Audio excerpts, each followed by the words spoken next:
গতকালকে একটা ভিডিও দেখে খুব ভালো লাগছে। ফিফার প্রেসিডেন্ট কোন একজন বাংলাদেশি প্রফেশনাল ফটোগ্রাফার তার একটা ভিডিওতে বলছে, we are waiting Bangladesh in world cup. তার মানে বুঝেন, ফিফার প্রেসিডেন্ট পর্যন্ত চাই যে আমরা বাংলাদেশ ওয়ার্ল্ড কাপ খেলি। আর আমরা বাংলাদেশে যারা ফুটবল নিয়ে আছেন বা ফুটবল কাজ করতেছে, আমাদের মধ্যে এটা ফিল করতে হইব যে আমাদের 2030 বিশ্বকাপ পর্যন্ত যাইতে হইব। ওইটা টার্গেট নিয়ে আমাদের আগাইতে হবে এবং ওইটা টার্গেট নিয়ে আমাদের কোচ আইডেন্টিফাই করা লাগবে। তাকে আমাদের প্রপার ভিশন ক্লিয়ার করা লাগবে। তোমাকে টাকা দেব, ফিনান্সিয়াল সাপোর্ট দেবো, তুমি একটা টার্গেট নিয়ে এই বছর আমাদের দলকে এই জায়গায় নিতে হবে, নেক্সট ইয়ার এই জায়গায় নিতে হবে, 3 নাম্বার বছরে এই জায়গায় নিতে হবে। আমাদের টার্গেট 2030-এ ওয়ার্ল্ড কাপ পার্টিসিপেট করা।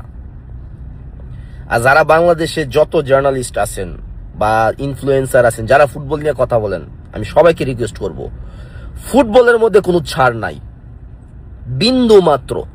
কোনো করাপ্টেড পিপল ফুটবলের মধ্যে থাকতে পারবে না, পরিষ্কার। কারণ সারা বাংলাদেশের আবেগ নিয়ে পৃথিবীতে ফুটবল হলো গিয়ে এমন একটা কমিউনিটি যেটা সারা দুনিয়ার মধ্যে একটা ব্র্যান্ড ভ্যালুয়েট করে। আমরা বাংলাদেশকে পৃথিবীতে একমাত্র চিনার, কেউ যদি আমাদেরকে চিনতে চায়, আমরা কয়েকটা বিষয় দিয়া বাংলাদেশকে আমরা প্রমাণ করতে পারবো উই আর দ্য বেস্ট। আমরা ভালো স্পোর্টস, আমাদের ক্যারেক্টার, পার্সোনালিটি, ফরেন লেবার যারা আমরা কাজ করি বিদেশে, আমাদের কাজ করবো দ্বারা।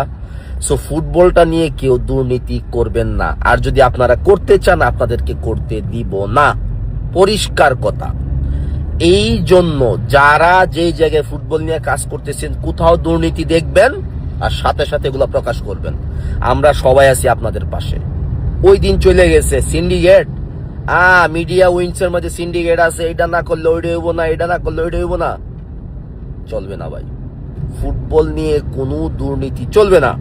যারা ফুটবল নিয়ে ভালো কাজ করতেছেন তাদেরকে স্যালিউট জানাই। আপনারা ক্যারি অন, আপনারা আরো বেটার করুন, আপনাদেরকে আমরা সাহায্য করব আমাদের যার যার জায়গা থেকে। কিন্তু যারা এখনো মেন্টালি সিক, চিন্তা করতেছেন ফুটবলটাকে আমরা ইউজ করে ফিনান্সিয়ালি এবং একটা জেনারেশনকে পিছনে রাখবো, ওই দিন চলে গেছে। এটা একটা আলটিমেটাম দিলাম ডিরেক্টলি, কারণ আমি একজন জেনুইন স্পোর্টস লাভার। আমার মতো হাজারো বাংলাদেশি আছে যারা স্পোর্টসকে পছন্দ করে, তারাও চায় আমাদের ফুটবলের মধ্যে সুন্দর একটা সিস্টেম এবং সৎ মানুষগুলা এটাকে সামনে নিয়ে যাক।